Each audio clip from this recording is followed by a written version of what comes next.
Dear students, this is the online video for 11 science, and today in this video we will discuss about the two important concept called the dissociation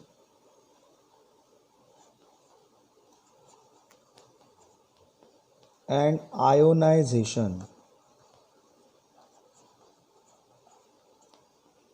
Dissociation and ionization. Now here we will discuss the property definition and the example for the dissociation. Now see the first called the dissociation. In dissociation, the separation of definition discuss करेंगे. Separation of ions which are already present in an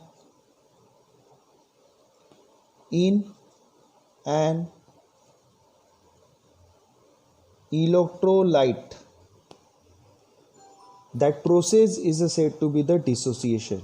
This is the definition for dissociation. What is the definition? The separation of ions which are already present in an electrolyte. यहाँ जो हमने words use किए that is called the separation of ions which are already present in an electrolyte. These are the important terms we have used in the definition of dissociation. Now see here. Electrolyte means electrolyte यानी क्या होता है?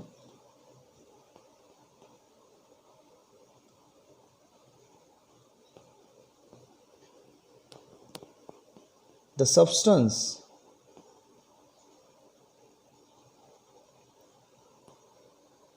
whose aqueous solution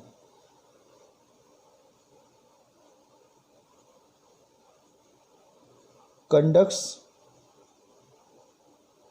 electricity. That substance is said to be the electrolyte. यानी ये ऐसा substance है कि जिसका aqueous solution, aqueous means substance का solution water में dissolve होने के बाद जो solution बनता है उसको हम aqueous solution बोलते हैं. For example, अगर हमने salt water में dissolve किया तो that becomes the aqueous solution. अगर हमने शुगर वाटर में डिजोल्व किया तो that becomes the aqueous solution. Aqua means stands for the water. Aqua means stands for water. So aqueous solution means the solution present in water. और when any substance dissolved in water it forms a solution. That solution is said to be the aqueous solution. तो ऐसे जो electrolyte form होते हैं विच conducts the electricity, जिसमें से electricity pass होता है, that substance is said to be the electrolyte. यानी इसका जो एक्वियस सॉल्यूशन रहेगा सब्सटेंस का, उसमें से इलेक्ट्रिसिटी पास होगा, दैट सॉल्यूशन और that substance is said to be the electrolyte and the solution is said to be the electrolytic solution. ये जो एक्वियस सॉल्यूशन तैयार होगा, जो इलेक्ट्रिसिटी कंडक्ट करेगा उसको हम बोलेंगे इलेक्ट्रोलिटिक सॉल्यूशन. ये ऐसा रहेगा. Now see the next, that is separation of ions. जैसे एक एग्जांपल लेंगे हम NaCl. सी यहाँ जब मैंने NaCl लिखा है तो मैंने उसके आयंस के साथ लिखा है Na+ and Cl-. See this is present in the solid state. Solid state में क्या होता है? The ions are very close to each other and they are joined each other by the strong electrostatic force of attraction. क्योंकि solid में क्या होता है? The particles are very close to each other. Because of that the force of attraction between that atoms or the particles are very strong in case of the solid. तो यहाँ भी जो ये आयंस है Na+ और Cl-, वो भी क्या होंगे कि नज़दीक प्रेजेंट होने की वजह से और दोनों अपोजिटली चार्ज होने की वजह से उन दोनों के बीच में क्या होगा, a greater force of attraction present रहेगा। अब ग्रेटर फोर्स ऑफ अट्रैक्शन होने की वजह से क्या होगा, these ions Na+ and Cl- unable to get separate from each other, वो एक दूसरे से दूर नहीं जा सकेंगे। क्यों? Because due to the greatest electrostatic force of attraction. और ये सॉलिड में हमेशा ज़्यादा होता है, लिक्विड में सॉलिड से कम होता है, और सबसे कम कहाँ रहेगा, गैसेस में, क्योंकि सॉलिड में पार्टिकल्स सबसे नज़दीक होते हैं, तो जितने नज़दीक रहेंगे उनका उतना फोर्स ऑफ अट्रैक्शन ज़्यादा रहेगा। लिक्विड में ये जो पार्टिकल का डिस्टेंस होता है वो ज़्यादा होता है एज़ कम्पेयर टू सॉलिड, इसीलिए उनके जो आयंस है वो एक दूसरे से दूर जा सकेंगे, क्योंकि वहाँ फोर्स ऑफ अट्रैक्शन कम रहेगा सॉलिड से। और गैसेस में तो they are far away from each other, वो जो पार्टिकल्स है गैसेस में वो हमेशा दूर होते हैं, इसके वजह से वहाँ सबसे कम फोर्स ऑफ अट्रैक्शन होता है। तो ये Na+ एंड Cl- सॉलिड में प्रेजेंट होने की वजह से इसमें आयंस ऑलरेडी प्रेजेंट है, ये वर्ड हमने यूज़ किया है यहाँ, already present, ions which are already present in electrolyte. NaCl is a electrolyte because इसको अगर हम वाटर में डिजोल्व करेंगे तो उसका जो वाटर है that conducts the electricity, hence it is said to be the electrolyte solution. लेकिन ये आयंस प्रेजेंट होने के बाद भी वो एक दूसरे से सेपरेट नहीं हो सकेंगे। Why? Due to the greater force of attraction. फिर हम क्या करेंगे, इसको वाटर में डिजोल्व करेंगे, and when this Na+ Cl- called NaCl dissolved in water, now in a liquid, जब वो लिक्विड में फॉर्म होंगे तो it get separate from each other Na++ Cl-।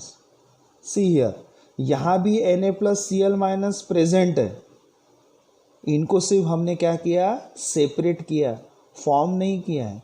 This is called a separation of ions which are already present in an electrolyte. This process is called a dissociation, that is known as a dissociation, and always the ionic compound undergoes the dissociation, always ionic compound undergoes the dissociation। इसीलिए NaCl, KCl ये सारे जो ionic compound है that undergoes the dissociation। So this is about the dissociation।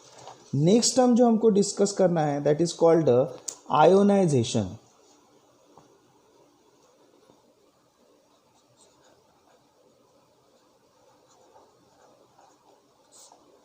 Ionisation, अब ये जो ionisation होता है डेफिनेशन डिस्कस करेंगे। Definition of ionisation is that the formation of ions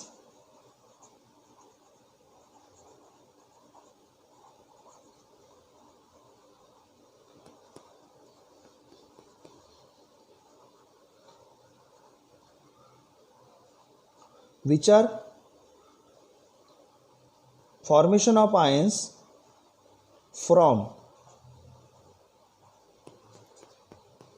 molecule or atom,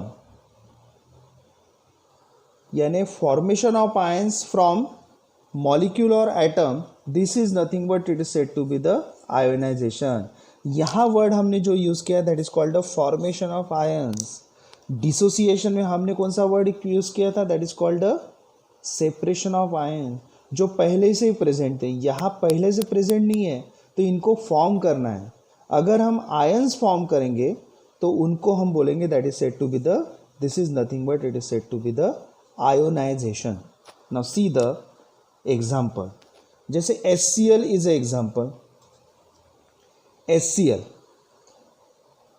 ये अगर हम वाटर में डिजोल्व करेंगे तो it forms the H+ and a Cl-, and always the reaction is always written like this, H+ plus a Cl minus. This is aqueous and this is aqueous. The ions are always formed in aqueous medium, that is in a water.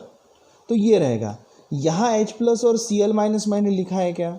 नहीं, यानी यहाँ ions form नहीं है, पहले से ही present नहीं है, उनको वाटर में डिजॉल्व होने के बाद हमने फॉर्म किया है H प्लस और Cl minus, and that's why this is said to be the formation of ions.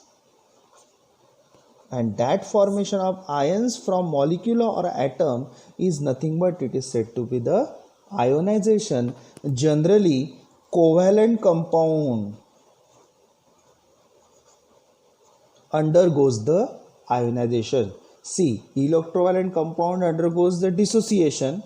On the other hand, covalent compound undergoes the ionization. So these are very important terms in a chemistry called dissociation and ionization. In next video, we will discuss the next important thing related to the chemistry. Thank you.